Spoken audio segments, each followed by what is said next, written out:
Oi! Provavelmente você já deve ter ouvido falar sobre o DNA. Essa estrutura de ácido nucleico que é composta por uma base nitrogenada, um ácido fosfórico e uma pentose. E se eu te dissesse que é capaz de extrair ela em casa? Ficou curioso? Vem comigo! Para esse experimento você vai precisar um pouquinho de detergente, álcool, sal, água e corante. Então vamos começar. Primeiramente eu adicionei o copo de água, que seria 2 copos de água. Eu coloquei a quantia mais ou menos. E adicionei mais um pouquinho. E em seguida eu fui adicionando a colher de sal. Então eu peguei mais ou menos uma colher rasa e adicionei na mistura e fui misturando devagarzinho até ficar tudo certinho. Mexe, mexe, mexe, mexe, mexe. E depois vai ser essa misturinha que a gente vai utilizar para fazer o bochecho. Então a gente pega uma colher e separa umas 3 colheres mais ou menos essa misturinha. Daí então com essa misturinha a gente vai fazer o bochecho, tomando cuidado para usar por toda a boca, fazendo bochecho, bochecho, bochecho, com caretas, por 1 minuto esse procedimento. Daí terminado o bochecho, a gente vai pegar essa misturinha e vai adicionar um pingo de uma gota de detergente. E daí vai misturando, misturando, tomando cuidado para não misturar muito forte, para não criar muita espuma. E daí depois de misturar bastante, a gente adiciona o álcool, meio copo de álcool com o corante.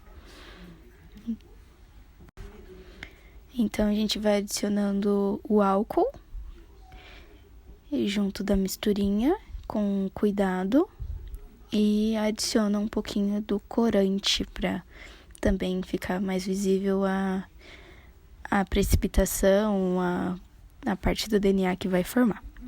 Daí a gente já vê a separação e daí esperando mais ou menos uns 2 minutos a gente já consegue ver um precipitado, um aglomeradinho de DNA, que é o nosso DNA. E é uma prática muito interessante.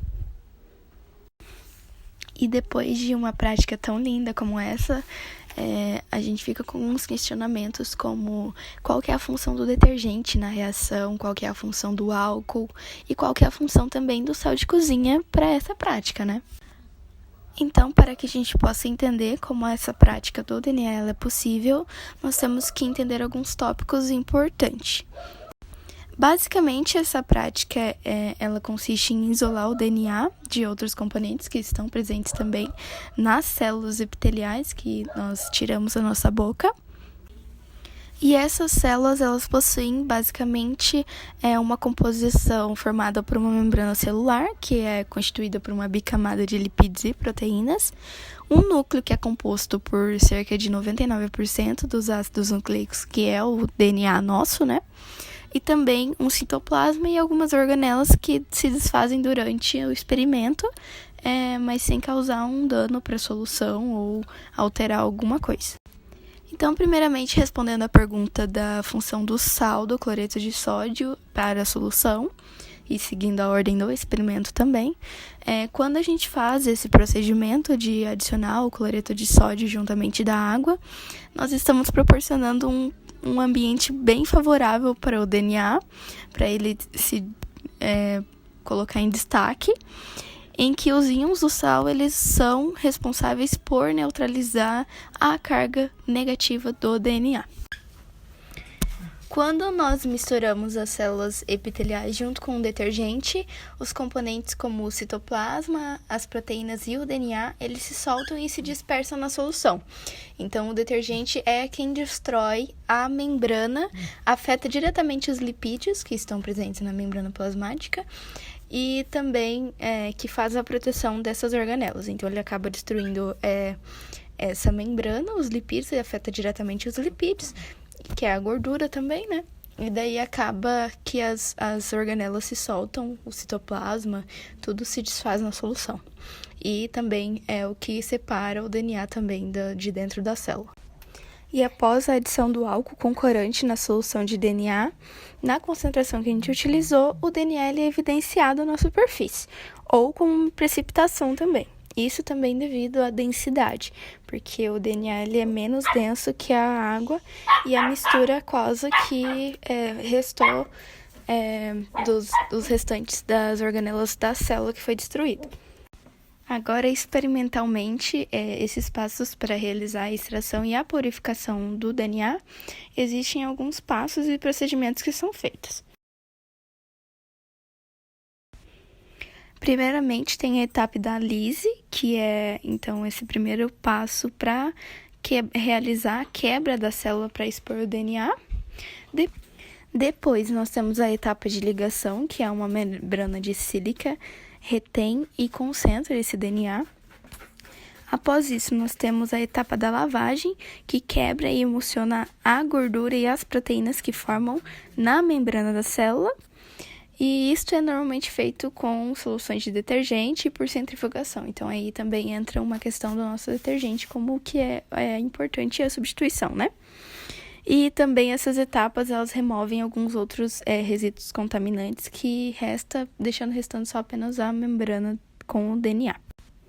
Depois, e por último, nós temos a etapa da eluição, que ocorre essa liberação, então, dos ácidos nucleicos, do DNA ou RNA, da membrana, e isso proporciona que o DNA purificado ele possa ser utilizado para diversas aplicações depois como fim, né?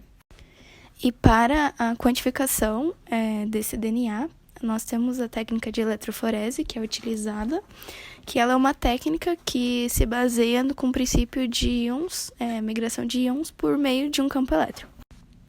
E essa técnica, ela consegue ter dois objetivos de análise. A primeira é quantificar e avaliar a integridade do DNA, que é proveniente dessas técnicas de extração, ou também é capaz de estimar o tamanho das moléculas das bandas dos géis com comparação com soluções com fragmentos de DNA de tamanho conhecido, que nós chamamos de marcadores de peso molecular. Outra técnica também de quantificação do DNA é por espectrofotometria.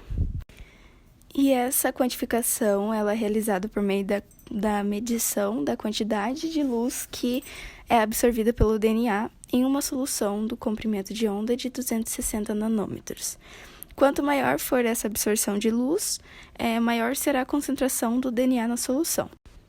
E por meio desses e de outras medições também é possível calcular a concentração do DNA que é obtido nessas amostras. E então é isso, muito obrigada pela atenção e até logo!